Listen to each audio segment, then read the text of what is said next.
TopMedTalk. Well, hello and welcome to TopMedTalk. I'm Desiree, Chappell, Managing Editor for TopMedTalk, and I am here at the Enhanced Recovery After Surgery Cardiac Society first virtual conference. It has been an exciting 2 days. This is the first conference that we have actually done outside of our own personal offices at home. And so very exciting to be out on the road. It's a small group here. We're all vaccinated. We're all using social distancing and masks and the whole bit. But I have to tell you, it feels really good to actually see another human and talk to them face to face. Just the collaboration that has come out over the last 48 hours is phenomenal. Shout out to my co-pilot, editor-in-chief of TopMedTalk, Monty Mythen, who is not going to be here with us this weekend. Obviously, he's stuck over in London, but he's not even joining us by Zoom. It is his birthday weekend. So happy birthday, Monty. Happy birthday. But I am very excited about our conversation today with some friends of the TopMedTalk family. Both have been on TopMedTalk before. Dan Engelman, who is the president of the Enhanced Recovery After Surgery Cardiac Society. Now, Dan, thank you so much for joining us. We've had some great conversations over the last year, haven't we? We have. Thank you for the invitation to speak. And I echo your opinion, how exciting it is to actually leave my house and travel somewhere. Though I have to tell you, I was a little nervous. I actually felt a little uncomfortable. It's hard to get back into society, and it's going to take a little bit of time, even though we're vaccinated and we're wearing N95s when we travel and everything else. But it is a strange time. But yes, thank you. I'm the president of the society, and I'm joined here by Dr. Seenu Reddy, who actually was one of the original members of our society. He can tell you a little more background about himself. I'm a cardiac surgeon. I specialize in perioperative care, and I have started trying to think out of the box and not just limit my thoughts to cardiac surgery. Seenu. Well, welcome.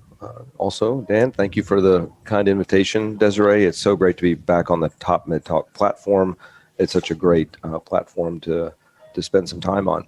I really got interested just through conversationally with Dan Engelman about enhanced recovery, just looking at ways on how we could really do something better for our patients. And just as he said, thinking outside the box instead of the box that all of us as surgeons and our colleagues in anesthesia and perioperative care and advanced practice personnel are always kind of put into a certain box on how to approach care. And this was really about maybe deconstructing that a little bit and then rebuilding it in a way that's so patient-centric and looking at ways that we can make their journey and their experience better. You both are cardiac surgeons, and we're here for the Enhanced Recovery After Surgery virtual meeting. And it's not just for surgeons, right? So we all know a lot of us listening come from an enhanced recovery background. Tell us about this, because, two surgeons coming up with the idea to start this. How have you broadened the horizons, and what does it look like for you guys? What does this society look like? So it all started in 2017, January of 2017, where we noted that there were these ERAS programs in every specialty, and we looked around the internet, and there was nothing for cardiac surgery. And we started looking at some of the guidelines, and we said, wow, a lot of this pertains to cardiac surgery, and we're not really doing this stuff. But we can't do it alone because we spend our times in the operating room. We're not doing a lot of the perioperative care. So we immediately went out and looked for some thought leaders in anesthesia and critical care medicine, and we broadened our reach, and kind of it all spun out from that idea. I think that's exactly right. The idea from the beginning was to create a tent that was both broad and tall. We wanted to make this a society that welcomed many thought leaders, but also people from all components of the care of the cardiac patient, whether that's a registered dietitian, whether it's an advanced practice person, whether it's a PT and OT person with their background. All of those individuals, as Dan pointed out, they're part of the critical team that's necessary to guide a patient and their family's journey through what is most likely a fairly traumatic or major experience in their life. It's been a little humbling, actually, when we got really into this, to realize that we'd been doing a disservice to our patients.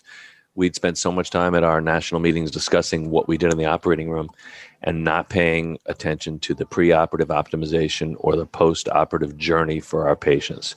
And I think that's changing. I think our national societies are appreciating the importance of optimizing patients and standardizing evidence-based best practice in the postoperative care, we become excellent at the technical aspects of the surgery with very little variation actually in the operating room. And yet postoperatively, we have this huge group of people taking care of our patients, advanced practitioners, intensivists, the surgeons get involved. They share the care of patients. Pharmacists are sometimes involved, sometimes not. The medications we use, the protocols we use, the when to remove tubes, lines, drains, the list goes on and on. It's not standardized. And there are best practice standards out there. Dan, to hear you say that you're humbled by this, I mean, it's really hard for us as any type of provider who thinks we're doing a really great job to take that step back to say, you know what, maybe I'm not doing the best job, or we could do better. I want to dive into that, but thank you for saying that, because that's, I think, the first step. Right? I think you hit the nail on the head right there, Desiree. It's not that we're saying we're doing a bad job, but it's really coming to it with the kind of Kaizen type approach, which is, what can we do better tomorrow than we did today? It's simply saying, is there small incremental changes we can make in all aspects of the care of the patient that then result in a much better end product?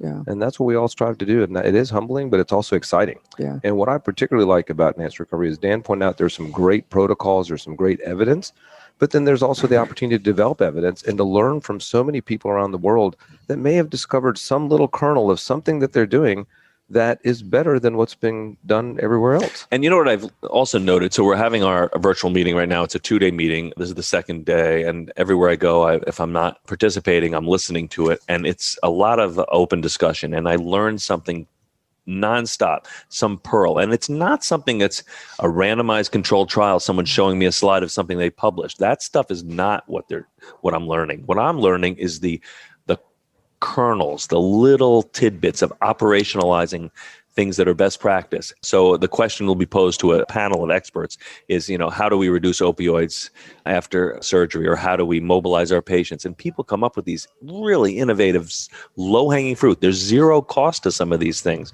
like rounding with your pharmacist and having him remove from your MAR the opioids that are still on the medication administration record that haven't been utilized in the last 48 hours. Just get them off, because some evening, some nurse is going to hear the patient has pain and hand him a narcotic that he doesn't need. So these are just low-hanging fruit. Just get it off the list. I think that's exactly right. That's the beauty of this conference, as Dan pointed out, is really the discussion component. It's the time when there's information exchange between really topic experts.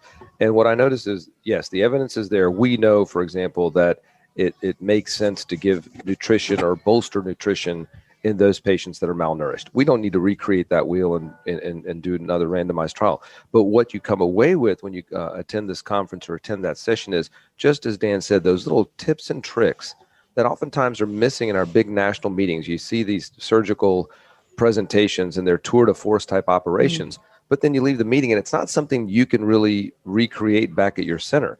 And the goal of ERAS is, when you leave one of our meetings, you're going to be chock full of tips and tricks that you can take back and implement, if not the next day, then in the next week or next month.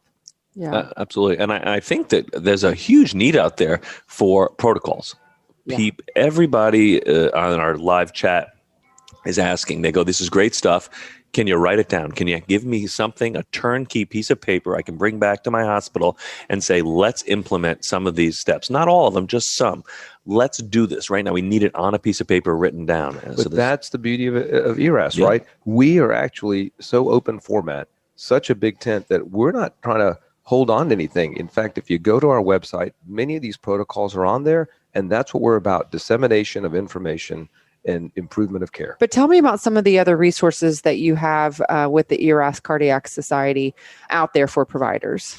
Sure. So we learned a lot in this pandemic. One is that you don't actually need to travel the world to spread the word. And every one of our sessions has had an international member on it. And it was amazing to just join these people in real time over Zoom, and one in Singapore, one in South America, one in the UK, and then us here in Houston.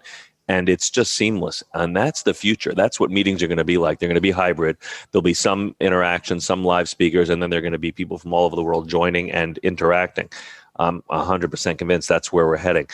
I would say that the best part of our meeting is that we can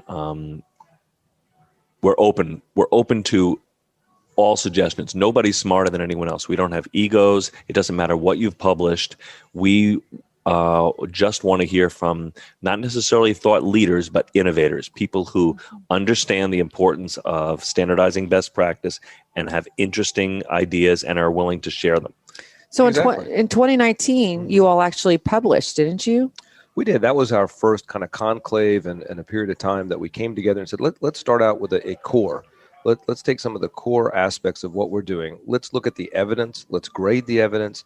Let's do it in a Delphi kind of fashion. We really spent a lot of time teasing these things out.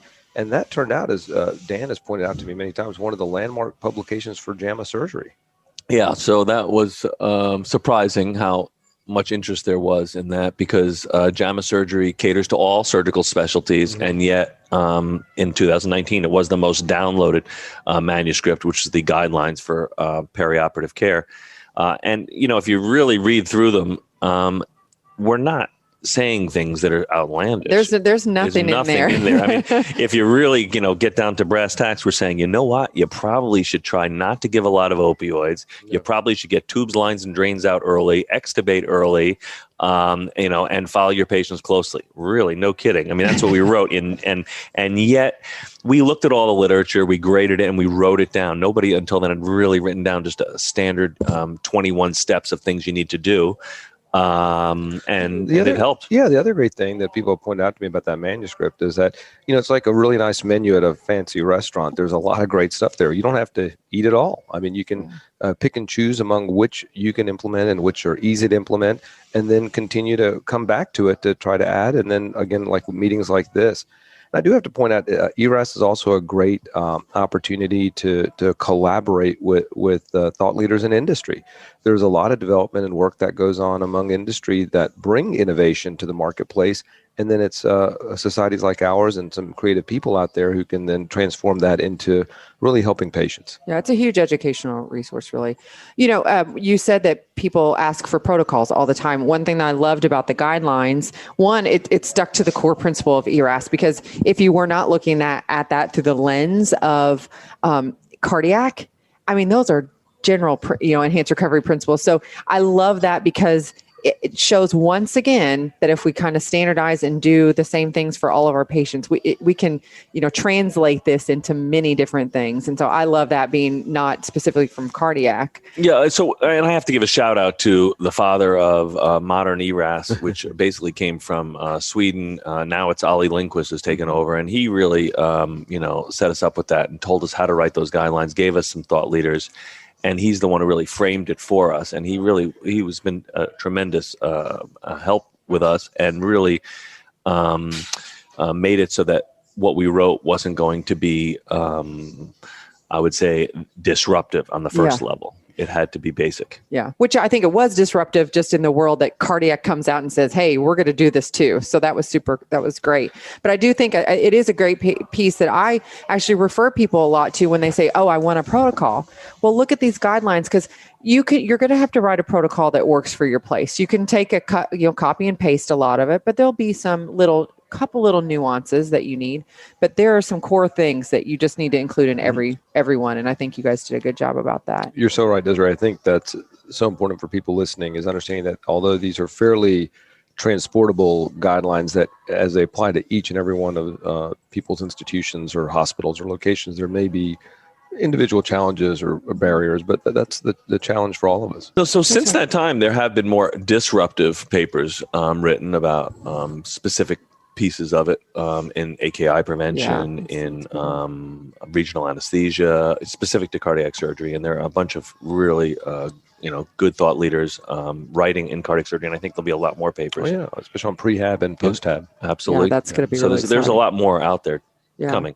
So just to wrap it up here, guys, thank you again for the invitation for TopMedTalk to join you here, because again, I think all of us come from the same vein. Like, it's important we get this education out there to the masses. That's how we're going to make change. That's how we change culture. Where do you all see this going? Well, I think number one is I've been just really stunned by the growth and the acceptance and the dissemination has been fantastic. As Dan pointed out, our societies have embraced it, meaning the major cardiothoracic surgical societies. Where I see this going is kind of what's happened in my own institution, that ERAS becomes an opt-out, not an opt-in. Mm-hmm. So at a lot of places, you have to kind of formally put ERAS in place. I think now what the status is that if you're not doing it, then you're not really doing the state-of-the-art care. And if you're somebody who wants to not do ERAS, you have to actually opt out of it. Yeah, I echo that completely. I mean, it was back, 10 years ago that off-pump surgery was the thing. Mm-hmm. And then it became minimally invasive cardiac surgery was the thing.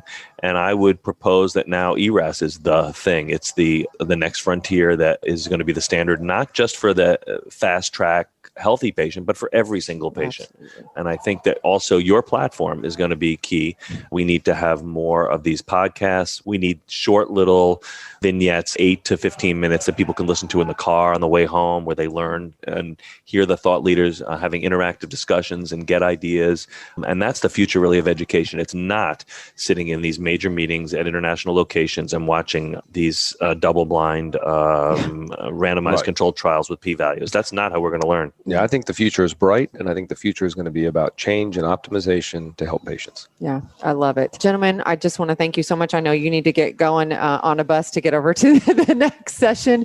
I, again, can't tell you how much we really appreciate you bringing TopMedTalk into your tent, and really excited to have you guys We think it's a tremendous collaboration. Yeah. We think EBPOM, TopMedTalk, and ERAS Cardiac are really just 3 pillars, and we look forward to future collaboration. Yeah, absolutely. Thanks, all right, gentlemen, have a great day.